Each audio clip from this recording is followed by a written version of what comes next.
Now, in addition to the First Lady, viewers will also hear from the President's children, Tiffany and Eric Trump, and Secretary of State Mike Pompeo. His speech, while he's on an official trip to Israel, is a break with tradition. A House Democrat says could even be illegal, a violation of the Hatch Act, barring federal employees from politics while on duty. I had a chance to speak with CBS News political correspondent Major Garrett ahead of tonight's big speeches and the First Lady's night to shine. Well, they're going to do everything they can, of course, to avoid any plagiarism allegations or proof positive lifting directly from someone else's speeches. That's obvious. And it will be, the White House says, uplifting, positive, talk about the issues that have been close to the First Lady. One of them is online bullying. Of course, there is a little bit of tension there because there are many in America who believe the President's Twitter habits are sort of a form of online bullying. There's always been that tension there. The First Lady will ignore all that, as her press people have tried to do all day.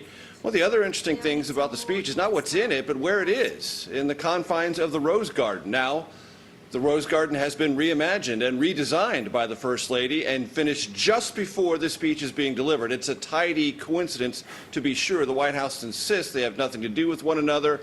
But the idea that the Trump family is doing most of its convention business from the confines of the White House tells you the pandemic is not anywhere near under control, because if it was, they would be at a convention site like Charlotte. Speaking of appearances, Secretary of State Mike Pompeo facing some criticism, his expected appearance from Jerusalem.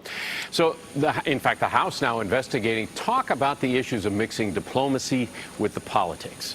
Right. So the idea of being America's top diplomat, which is what every Secretary of State is you speak on behalf of the entire country, on behalf of the entire government, and you do so representing all U.S. interests. And you do not do things with that office that are even lightly political, let alone overtly political. And this is an overt political maneuver by the Secretary of State.